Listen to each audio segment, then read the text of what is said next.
Great. questions or something people have. Okay, awesome. So let's go ahead and get started so we can get to the good stuff. So welcome everyone. Good morning and or afternoon, evening, depending on what time it is where you are. Thank you all for joining us. We're really excited about today.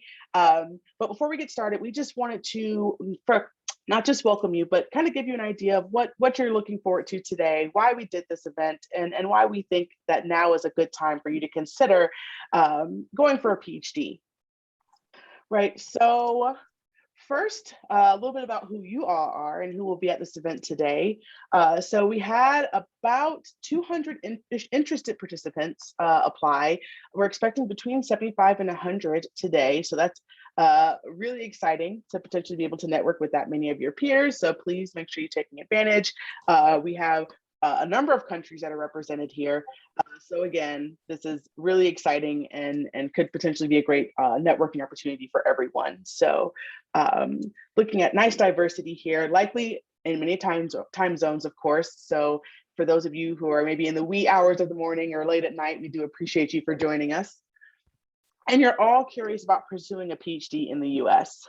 And so we hope today to be able to provide some insights and information that can help with this, right? So the theme of today is that we want you to advocate for yourself, but to be a part of a community. And we want to help you guys build that community by throwing this particular type of event. So you'll get to network with other students, faculty, et cetera, throughout the day. So who are we, the people that are going to be hopefully helping things run smoothly today? So I'm Dr. Johnson Matthews. I am a professor at George Mason University in the computer science department. Had the privilege of working with Dr. Tosh. If you wanted to introduce yourself briefly, I know you're like multi-window busy, but I've definitely had a pleasure to working with her. So if you want to introduce yourself really quickly.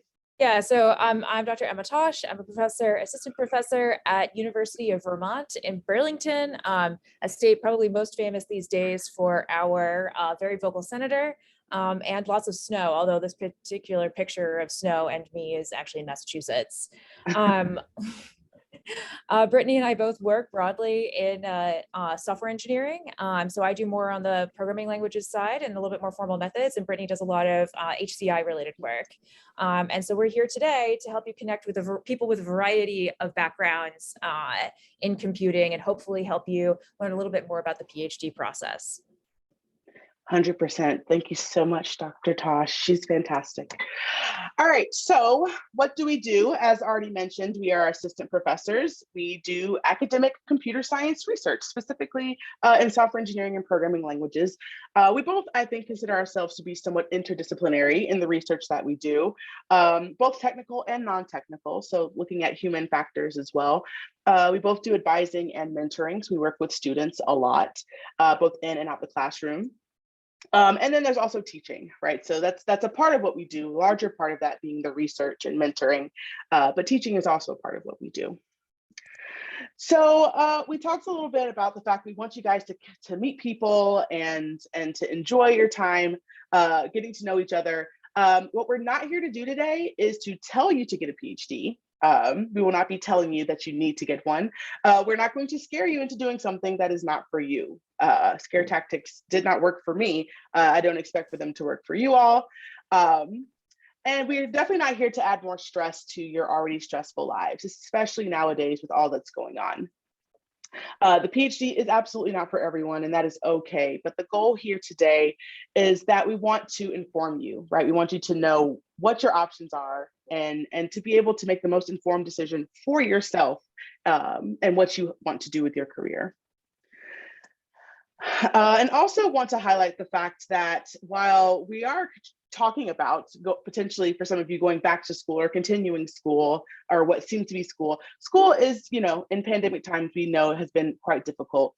So 60% of you who are here today or will be here today are currently employed full-time, while about, sorry, I'm getting a little lag here, 30% of you are currently undergrads. And that is actually a pretty low number for undergrads, especially in comparison to those that are working full-time for this particular event. So school in the pandemic has been hard. and we're aware of that. But we do want to talk about today, one of the topics that you'll get to hear about is the fact that the PhD is both school and not school. It's kind of also a job. So you get to hear a little bit about that today as well. Which gets to the purpose of this event, right? We're here to inform, provide information. We're here to solicit and facilitate connections, right? To meet people and make connections, and to provide support, probably most importantly, to provide support to each other as we're going through not just the pandemic that is still going on, but also kind of figuring out what we're going to do with our lives. I am in a job and I'm still trying to figure out what I'm going to do with my life. So that leads us to decisions, right? We all have decisions to make. In particular, when it comes to our career paths, we have a few different options in technical fields, right? We can go into industry jobs. We could also go into non-industry jobs, such as academia. But another option is, instead of going into a full-time job somewhere, you could also decide that you want to go to graduate school, right? And do your graduate studies. So the question here is, what if you decide that a graduate degree might be for you? It might be something you're interested in. Well, first of all, we would encourage you to apply. If you think you're interested, definitely do your due diligence and you know, put yourself out there. You might find that the opportunities that come to you are ones that you would actually be interested in. And when you apply for the PhD program, right? Because at the end of the day, one, if it's something that interests you, then you won't really know until you give it a try. But also, most programs have the option where if you decide that maybe the research or some component of the PhD is not working for you, you are able to get your master's along the way, which can support you in finding more job opportunities, et cetera, as well. So if you think it might be for you, we encourage you to apply. And that's part of what this program or this event here today is for.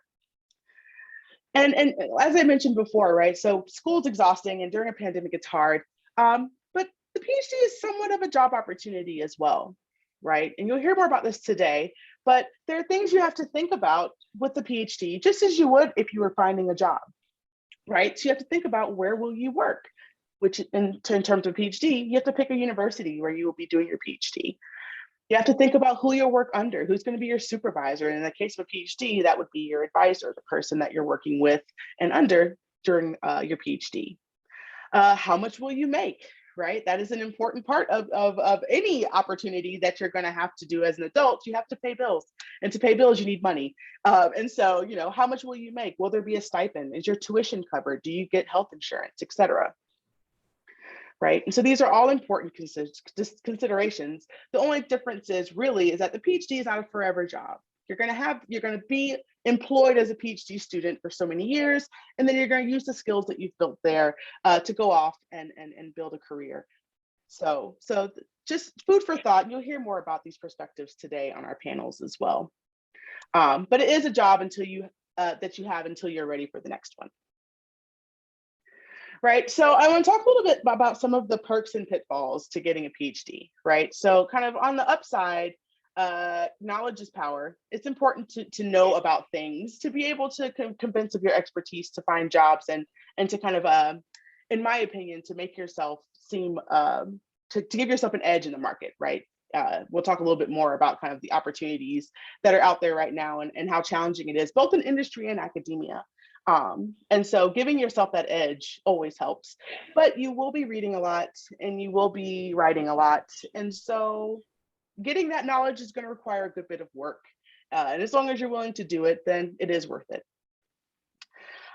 There's also the consideration of, sorry, I'm actually getting like an awful lag on my slides right now. There we go. So one nice thing about getting your PhD is that you do get to travel a lot. Now, in pre-COVID times, you traveled much more, but I have heard that there are some conferences that are finally having some in-person components, which sounds promising.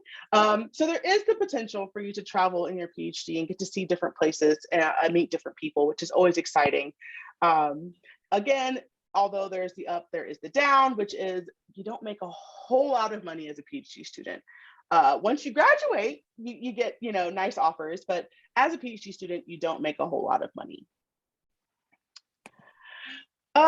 Another nice thing about getting a PhD is that there are a lot of options that range, and you'll hear more about this today, that range from going into industry all the way to being an expert witness at a trial.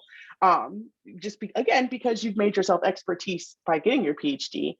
But there can be a lot of monotony in what you do, especially as you're getting your PhD. You spend a lot of time in your labs, depending on what kind of work you do, more times than others. And so it can become a bit monotonous, but it's important to find people that you enjoy being around, so that way it doesn't feel as monotonous. Right? And so kind of getting at the idea of not just doing an industry job with a PhD, the opportunities really are endless, right? So some of the obvious things we think about are working in industry or working in academia, but other opportunities include being an expert witness, consulting, either starting your own consulting company or working in consulting. You can work in national research labs with a PhD. And surprisingly, to some of you, maybe you can actually use your PhD for social good, right? You can use your PhD to contribute to social activism and actually make a difference in society with your expertise. And so the list actually goes on and on, but just to give some examples, and some of these, again, you will actually have the privilege to hear about later on this afternoon with some of our panelists on the PhD is more than just for academic jobs. So you'll get to hear a little bit more about what you can actually do with a PhD outside of that. But I want to hone in a little bit on activism, just because there's been so much going on in the world today. And to be honest, the world needs our knowledge and innovation. It needs the various perspectives and ideas that the variety of us can bring to the table to be able to actually make a difference. And as I mentioned before, your credentials actually can lead to more and better opportunities, which, if activism is a goal of yours, right, that's a great stepping stone to find yourself in at a table in a policy place or something of that nature, which again, you'll get to hear about later on this afternoon as well, if there's interest there. And so, as you might guess, there can be activism through the research that you do. There can be activism through building technology or disseminating technology. And so think about these things, and any questions or interests you might have, please make sure that you take advantage of all the fantastic people that have taken time to come out later this afternoon to talk to you guys about these opportunities. And of course, if you are interested in industry jobs, I think we all know that there's some challenges that have come from the pandemic in terms of hiring in industry, which causes some issues and worry for a lot of people who maybe need to have a job or are looking for jobs currently. So the academic route or going for grad school could be an opportunity to better yourself, such that when the job market does decide to improve and give better opportunity for all of us, you have a leg up. So quickly, I want to go over kind of what's on the docket for today. Make sure that, again, everyone's aware of what the schedule looks like, where you can access information. So the website always has all of the up-to-date information for everything. The Zoom links for everything were emailed, but you can also find them in Discord. So for the morning sessions, all of the Zoom links are in the information channel, thread. We will try to move those to the announcements as well. But for today, so in the morning sessions, we have the PhD is and is not a job. So as I mentioned, you guys will get to hear a little bit more about those who have PhDs, their perspectives on what they feel about graduate school in terms of it being a job versus not being a job. We'll have a panel on working towards mastery technical skills, as well as a panel on working towards mastery research skills. Following that, we will have a break. So this is an opportunity to get some lunch, go to Discord, meet some of your fellow attendees or other faculty. You'll also have an opportunity to look at some of the recruitment videos from faculty. I'll show you guys where to go to that in a minute. After the break, you'll have concurrent topical panels. So for those interested in learning about some of the topical, some of the topics that were listed, I think fairness, information science, data science, HCI was one of them. The other was scholarship and values-based research. Those will be in the afternoon, followed by the concurrent factual and counterfactual panels. So those are the ones with the current PhD students, those that got their master's instead of PhD, as well as those that got their PhD but did other jobs outside of academia. And then finally, before the closing, we'll have open PhD student recruiting, which happens in Discord. Every faculty that is recruiting has a channel. I believe the capacity for each faculty's channel is 10 participants. And so if at any time you see that a faculty member's room is full, please do feel free to go on and chat with another faculty member and just keep checking back, because people presumably will be circling around. All right, and then one last thing I wanted to note, some faculty have made short videos for you all to get an idea of the type of research that they're recruiting for. And so on our YouTube page, I have the link here at the bottom. You'll be able to find some of the faculty videos. And if you have trouble accessing those, do let me know. But you'll have opportunity, obviously, during the break to check these as well, so that you can maybe be more targeted in your afternoon session. All right. And so with that, I first want to make sure there are no like burning questions or anything like that, or if you're having difficulty with Discord or anything like that, you'll have to message us separately. But if you have any questions about the day or anything like that, now would be the time to ask them.